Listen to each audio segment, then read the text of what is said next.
Donc pour ça, on va faire un tableau de valeurs, mais bon, vous devez déjà connaître l'allure de la fonction cube. Donc pour la fonction cube, on va faire un tableau de valeurs. Donc un tableau de valeurs, donc dans la première ligne, on a les valeurs de x, et dans la deuxième ligne, les valeurs qui va prendre y, donc x au cube. Donc là, y, on pourrait mettre x au cube. On peut écrire ça, si vous voulez, comme ça. D'accord. Donc ça, c'est les antécédents. La première ligne, là, les images. D'accord. Donc, pour les valeurs pour x, c'est à vous de les choisir de manière judicieuse. Donc, moi, j'ai mis ça, moins 2, moins 1,5, moins 1, moins 0,5, 0, 0,5, 1, 1,5, 2. Et ensuite, il faut calculer les images. Donc, faire moins 2 au cube, moins 1,5 au cube, moins 1 au cube. Donc, pour ça, on peut utiliser la calculatrice en entrant dans la rubrique f de x pour les TI. Sinon pour les Casio graphiques, vous allez dans menu et ensuite table. Voilà, menu, table, tableau. Et les Casio collège, vous avez déjà f de x, il me semble. Je ne me rappelle plus trop des manipulations du collège. Donc ensuite, vous tapez x au cube pour avoir x au cube. Donc vous appuyez sur cette touche-là, x, donc puissance, cette touche-là, et après au cube 3. Après, vous tapez entrée, voilà. Ensuite, on va définir le tableau. Donc, dans définir le tableau, vous pouvez faire seconde fenêtre, définir le tableau, vous pouvez mettre commencer à moins 2. Là, je ne l'ai pas fait, je n'ai pas la capture d'écran. Donc, moins 2. Après, le pas, vous marquez de 0,5 en 0,5 et c'est bon. Quand vous faites ça, vous obtenez ce tableau-là. Après, vous complétez. Moins 2, son image, c'est moins 8. Moins 2 au cube, ça fait moins 8. Moins 1,5 au cube, ça fait moins 3,375, ainsi de suite. Voilà. Une fois que vous avez fait ça, vous tracez votre repère et vous placez les points. Donc, pour moins 2, vous placez un point là, moins 8. Pour moins 1,5, vous placez à peu près à moins 3,4 à peu près. Pour moins 1,5, vous placez à peu près là, moins 3,4, parce que moins 3 est là. Donc vous faites au mieux, et ensuite vous placez, une fois que vous avez les points, vous tracez une courbe. Vous faites l'allure, comme je vous ai montré au début de l'année, au crayon à papier, petit à petit, comme les dessinateurs font. Hop, voilà. Donc ça, c'est l'allure de la courbe de la fonction cube. Elle est symétrique par rapport à l'origine du repère. Alors ensuite, comparer graphiquement 1,5 au cube et 2 au cube. Donc graphiquement, donc 1,5 au cube et 2 au cube. Donc 1,5 est là, 2 est là. Donc 1,5 au cube, vu que c'est la fonction cube celle-ci. Donc 1,5 au cube, il est là. Et 2 au cube est là. D'accord. On voit bien que 2 au cube est au-dessus de 1,5 au cube.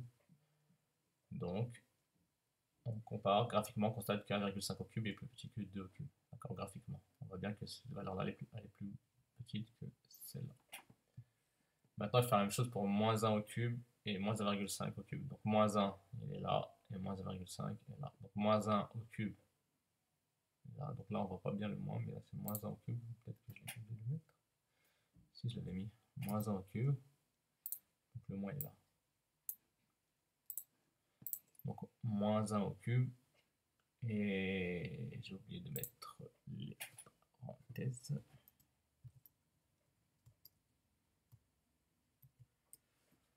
Et là, c'est moins 1,5 au cube. De toute manière, parenthèse ou pas, ça ne change rien, c'est le même résultat. Dans ce cas de figure, hein, parce que c'est au cube.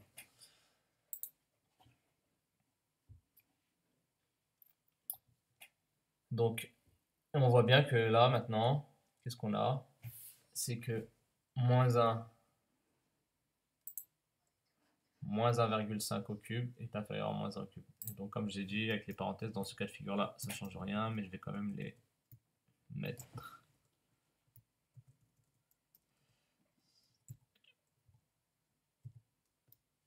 Voilà. Ouais, moins 1,5 au cube est inférieur à moins 1 au cube. Ensuite, vérifier les résultats par le calcul. Donc c'est très simple, on prend la calculatrice et on calcule 1,5 au cube, 2 cubes. Voilà, on voit bien que 8 c'est bien plus grand que 3,375. 3,375 plus petit que 8. Même chose, avec les parenthèses ou sans parenthèses, on trouve le même résultat là. Si on fait moins 1,5 au cube, ça fait ce résultat là. Et si on fait avec les parenthèses, c'est la même chose, parce que c'est au cube. Ça veut dire qu'il y a un nombre de facteurs impair. surtout dans l'énoncé, il y a des parenthèses. On va mettre les parenthèses.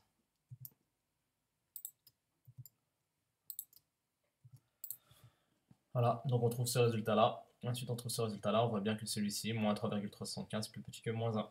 Donc on trouve bien ce qu'on a trouvé graphiquement. Exercice 38, résoudre algébriquement, donc par le calcul. L'équation x carré égale 7, ça on l'a déjà fait début de l'année, donc x carré égale 7. Il y a deux solutions, c'est x égale racine carrée de 7. Et la deuxième solution, c'est x égale à moins racine carrée de 7. D'accord? Donc on a deux solutions. On pourrait écrire s égale entre accolades racine carrée de 7, point virgule, moins racine carrée de 7. Voilà. Ensuite, une équation x carré est strictement inférieur à 7. Donc on a vu dans le cours, si vous regardez dans votre cours ici, la fonction carré, donc quand x carré égale à 5, ça fait racine carrée de 5 et moins racine carrée de 5, x carré est inférieur à 5, donc on avait vu que c'était entre moins racine carrée de 5 et racine carrée de 5, par rapport aux deux valeurs qu'on avait trouvées. Donc là c'est la même chose.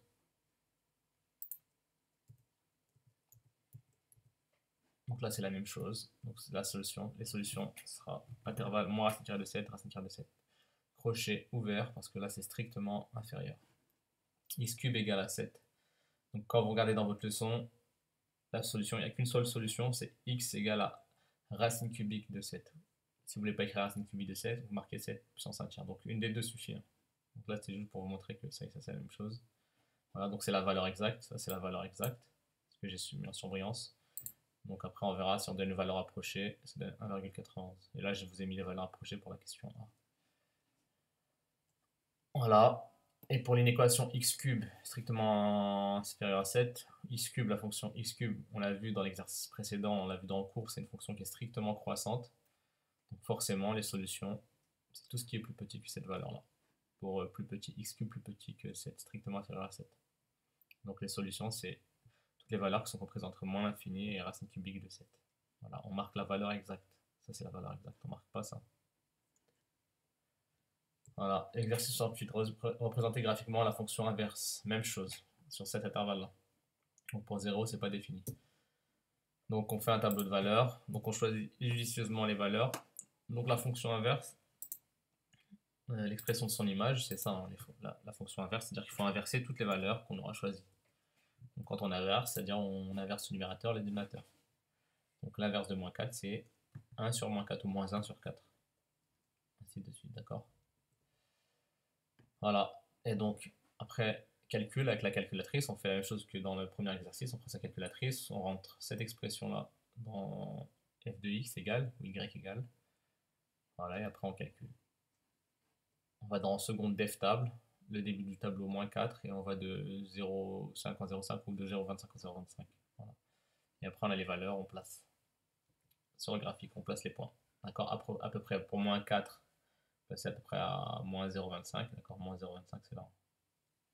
Ça dépend de l'échelle que vous avez pris. Donc si je peux agrandir, si vous voulez. Voilà, on place les points. Donc là, on aura un premier point là. Pour moins 2, on a moins 0,5. Pour moins 1, on a moins 1. Parce que moins 1, il est là.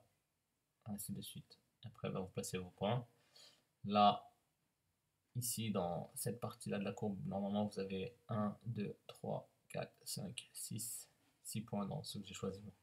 Vous avez 6 points. Vous les passez. Vous devez obtenir cette allure-là. Après, vous tracez.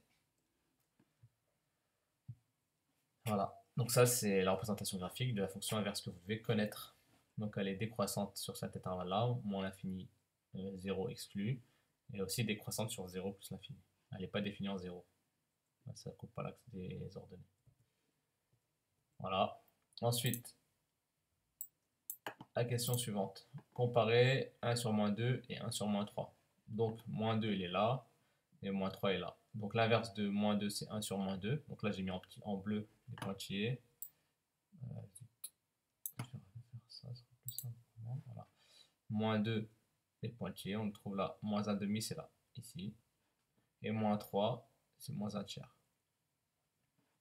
Donc on constate que moins 1 tiers, il est plus grand que moins 1 demi.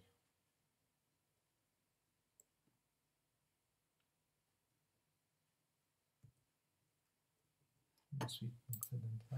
Graphiquement, on constate que moins 1 sur moins 3, c'est supérieur à 1 sur moins 2. Parce qu'il est au-dessus. Voilà, vérifié par le calcul. Donc en calculant 1 sur moins 3, ça fait moins 0,33 environ. Et 1 sur moins 2, c'est même pas environ, c'est égal. Moins 0,5. Et donc moins 0,33, c'est bien plus grand que moins 0,5.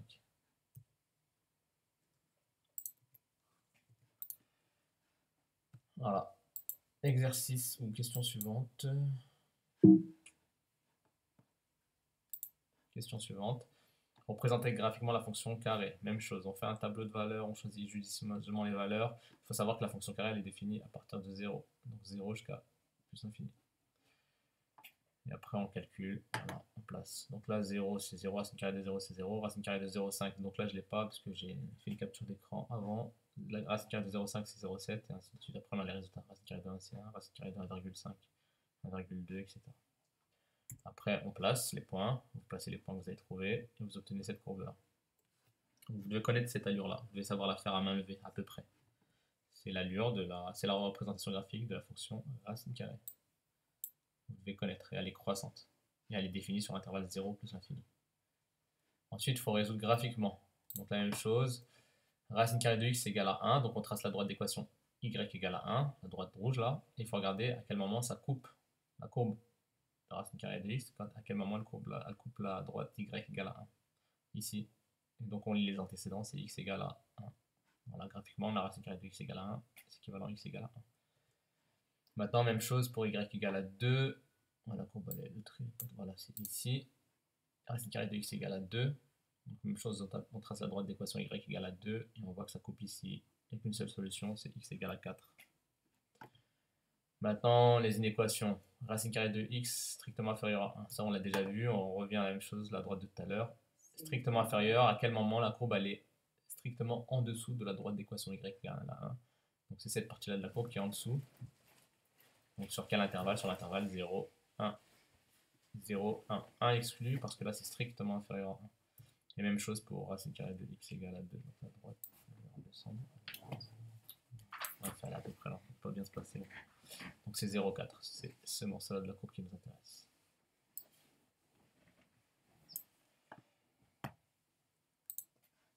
Bref, on continue, l'exercice 75, le dernier. Résoudre algébriquement, donc par le calcul sur l'intervalle 0 plus l'infini, sur cet intervalle-là. L'équation racine carrée de x égale à 5. Donc racine carrée de x égale à 5, donc le but c'est d'avoir x, il faut isoler le x, donc pour enlever la racine carrée on va élever au carré. Donc si j'élève au carré le membre de gauche, il faut aussi élever au carré le membre de droite. Racine carrée de x au carré, vous le savez depuis le début de l'année, ça fait x, et 5 au carré, c'est 25. Donc la solution, c'est, il n'y en a qu'une, c'est 25.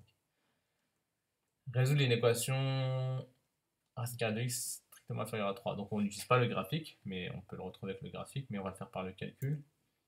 Donc là, c'est la même chose. On va lever au carré le membre de gauche. Donc si on élève le carré au membre de gauche, on va élever au carré le membre de droite. Mais là, on est en train d'appliquer la fonction carré au membre de gauche et au membre de droite. Et la fonction carré, il faut connaître ses propriétés sur l'intervalle 0 plus l'infini. Parce que là, il faut savoir, est-ce que l'ordre change ou pas? Donc ici, là, j'ai mis la bonne réponse, mais je vais vous expliquer pourquoi l'ordre ne change pas. Donc là, on a élevé au carré, on a élevé au carré. Mais sur l'intervalle 0 plus l'infini, qu'est-ce qu'on a sur la représentation graphique de la fonction carré que vous devez connaître? Donc sur 0 plus l'infini, donc c'est cette partie-là, de 0 jusqu'à plus l'infini. Donc on constate que la fonction carré, elle est strictement croissante. Et donc si elle est strictement croissante, on a vu que quand on est dans le cas d'une fonction qui est strictement croissante, l'ordre ne change pas. D'accord? Donc les antécédents, racine carrée de x et 3, les images seront rangées dans le même ordre. Donc voilà, racine carrée de x au carré, ça fait x, et 3 au carré, ça fait 9. D'accord? Et on travaille sur l'intervalle 0 plus l'infini. Donc c'est tout ce qui est plus petit que 9 sur cet intervalle-là. Donc les solutions, c'est l'intervalle 0 jusqu'à 9. L'équation 1 de x, 1 sur x égale à moins 7, algébriquement. Donc là, on va multiplier, le but c'est d'isoler le x, donc on va multiplier par x le membre de gauche et par x le membre de droite. Ou alors on fait le produit en croix, moins 7 fois x, ça fait moins 7x, et 1 fois 1, ça fait 1. D'accord, on trouve la même chose. Donc, on peut faire le produit en croix. Ça, ce produit-là, il doit être égal à ce produit-là. Donc moins 7 fois x, ça fait moins 7x, et 1 fois 1, ça fait 1. Alors on obtient ça. Ensuite, il faut diviser par moins 7 le membre de gauche et par moins 7 le membre de droite. Moins 7 divisé par moins 7, ça fait 1, donc 1x, donc c'est bon ce qu'on a. Et 1 divisé par moins 7, ça fait moins 1 sur 7. Voilà, c'est la solution. Donc on peut mettre S égale entre accolade moins 1 septième, je ne l'ai pas fait.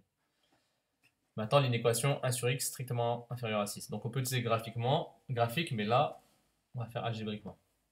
Donc là, maintenant, il y aura une histoire de est-ce que l'ordre change ou pas. Donc il faut savoir que là, vu qu'on va résoudre une équation, donc pour cette inéquation, il va falloir multiplier par x, les membres de gauche et les membres de droite.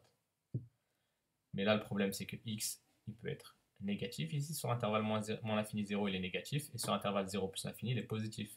Or, quand on multiplie par un nombre négatif, l'ordre change. Quand on multiplie par un nombre positif, l'ordre ne change pas. Donc là, il va falloir distinguer les cas.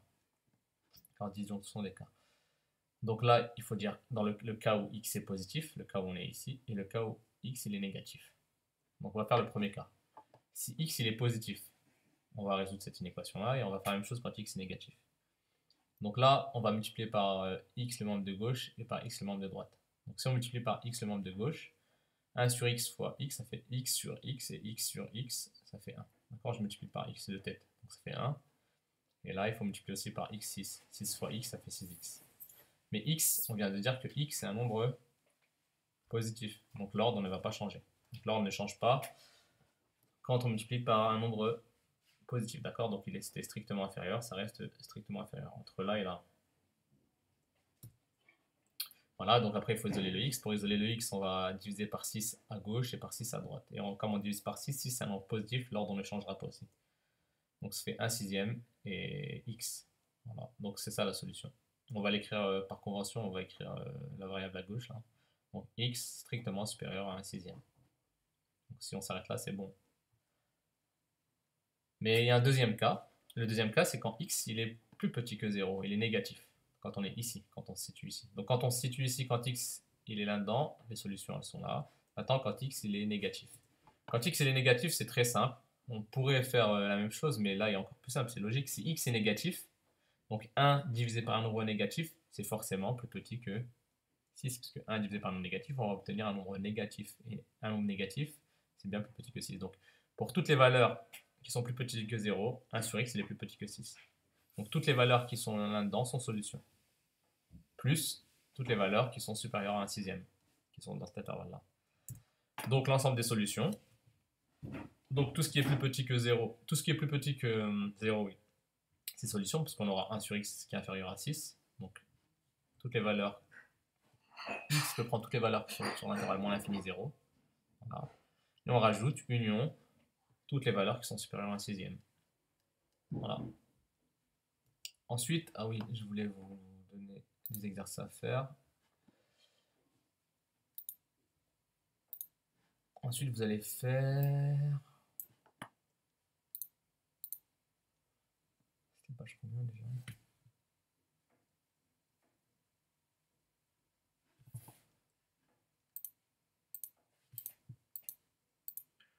On va pas s'attarder sur ça, mais vous pouvez vous exercer vous-même. Donc vous allez faire... Non, c'est pas ça que je vais faire.